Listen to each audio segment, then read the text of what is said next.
Nós acreditamos que uma vez salvo, para sempre salvo, mas nós não somos meninos dizer que não existe passagens bíblicas de difícil interpretação. A primeira passagem que eu quero compartilhar com os irmãos, e o Cassimiro Neto vai tentar explicar para nós, é Mateus capítulo 24, do versículo 11 ao 13. Eu vou ler a passagem para os irmãos e vou fazer a pergunta para o Cassimiro Neto. A passagem é essa, Mateus 24, do 11 ao 13. E surgirão, palavra de Jesus, e surgirão muitos falsos profetas, e enganarão a muitos. E por se multiplicar a iniquidade, o amor de muitos esfriará. Mas aquele que perseverar até o fim, esse será salvo. Não existe aqui, Cassimiro Neto, uma condicionalidade para a salvação? Por exemplo, é possível que alguém seja salvo em Jesus, mas não perseverou até o fim. Então perdeu a salvação. Você acha que essa passagem não está ensinando isso claramente?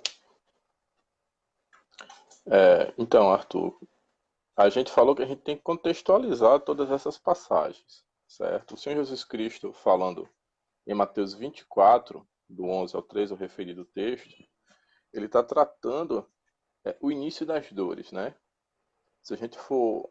Quem tiver com a Bíblia aí, pode abrir lá no capítulo 24 de Mateus, e você vai perceber que o Senhor Jesus Cristo está falando da destruição do templo, aquela parte, né, profética da destruição do templo, e tomando aquilo como tipo do início das dores quando da sua vinda, né, quando da sua parousia. E ele coloca esse texto nesse contexto. Amém? Então, primeiro contextualizando é isso. E ele diz o seguinte, certo? E surgirão muitos falsos profetas e enganarão a muitos. E por se multiplicar a iniquidade, o amor de muitos se esfriará. Mas aquele que perseverar até o fim, este será salvo. Primeiro, né, nesse contexto, a gente está olhando aqui, quem é que são primeiro esses muitos? Né? Esses muitos, fica claro que esses muitos, né, é o mundo, é a condição do mundo, certo?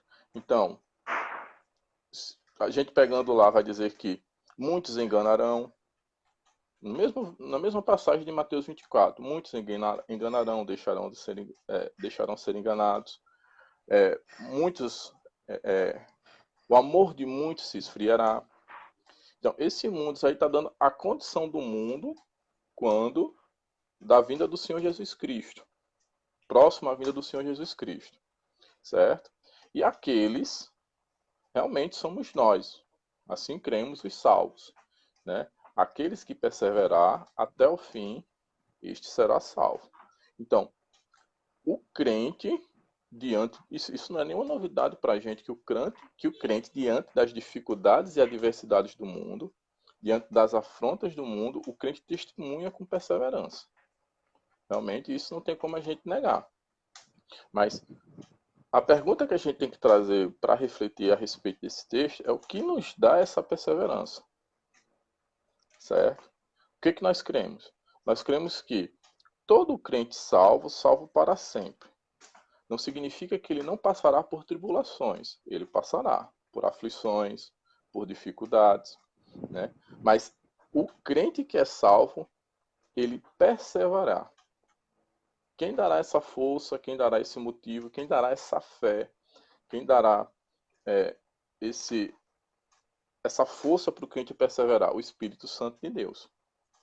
Então, não é porque o crente persevera, certo, que ele é salvo, né? A perseverança segue aqueles que todos que são salvos. É isso que o Senhor Jesus Cristo está dizendo aqui, ó. Aqueles somos nós, os crentes, certo, que perseverar, né, até o fim será salvo, né? Então, todos os crentes, eles perseveram porque eles já estão na condição de crentes e de salvos, certo? Então, é natural que segue todos os crentes, sem distinção nenhuma, todos os crentes, aqueles que perseveram. É muito parecido, irmãos, para tentar resolver a situação, é muito parecido com se lembra de Tiago, da questão da fé e das obras, pastor Arthur? né? O que acontece? Tiago disse que a gente tem que apresentar a nossa fé com obras. Se a gente não apresentar as obras, a fé de pouco adianta. Mas é as nossas obras que nos salvam? Acho que ninguém, nenhum evangélico, nenhum cristão, ele vai acreditar que sejam São as obras que conscientes. nos salvam. Né? Que são as nossas obras que nos salvam. Mas o que acontece? Uma vez que nós somos salvos, já somos regenerados, a nossa fé se manifesta através das obras. Das boas obras, inclusive, né? Se manifesta através das boas obras. Do mesmo jeito, quando nós somos salvos, a nossa fé naturalmente se manifestará através da perseverança. Então, a perseverança diante das angústias, das agruras, das tribulações, ela segue todo o crente que crê. Verdadeiro. Verdadeiro, irmãos. Por quê? Porque eu já estou adiantando que vai ter algumas passagens lá na frente que o escritor, os apóstolos, enfim, ele escreve às igrejas. E Mas na não igreja a adianta, gente não. sabe que... Oi? Mas a gente já sabe que dentro da igreja nem sempre todo mundo é salvo. Queríamos nós que fôssemos. Certo? Mas existem os crentes professos. Sim, somente professos, né? Aqueles que falam com a boca, mas não são do coração. Quando eu Ficou clara a tua escuto, questão, você Mateus? está falando de efeito e causa, né? Por ser Isso mesmo. cristão, o É um efeito será a sinal de todo perseverança. salvo. Exato. Eu sempre fiz a seguinte pergunta diante dessa passagem de Mateus 24. Aquele que perseverar até o fim será salvo. Quem persevera? Né? Foi justamente sua introdução. Quem vai perseverar? Você espera que um ímpio persevere? Né? Você espere que um ateu persevere? Né? A perseverança ela só faz sentido para quem tem algo a perseverar. E essa perseverança é justamente a força que vem de Deus para perseverar. Se eu aceitar a perseverança com mérito humano, não há necessidade de Cristo. Não é?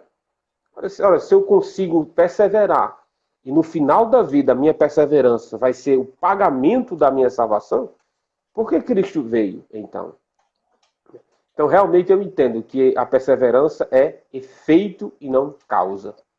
Mas existe outra passagem Isso. complicada, Cassimiro, né? Mas deixa eu só adicionar uma coisa. Por que Fica que à no vontade. texto às vezes parece causa, né? E não o efeito daquele que se salva, certo? É porque a perseverança e as obras realmente se manifestam na vida do cristão, né?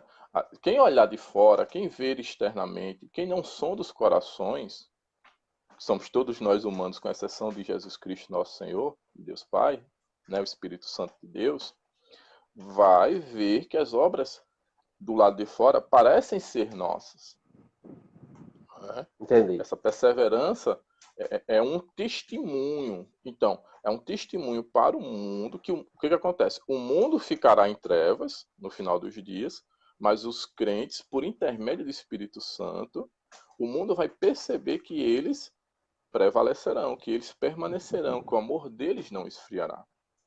Certo? Isso é uma visão a partir de uma visão humana, uma constatação a partir da visão humana. Enquanto o mundo se esfria pelo mal, se esfria, tem os seus problemas, tem as suas tribulações pelo mal, né? Sim. Nós, os crentes, perseveramos pelo bem através do Espírito Santo. Então, é uma visão externa daquilo que acontece na vida do cristão. Entendi. A segunda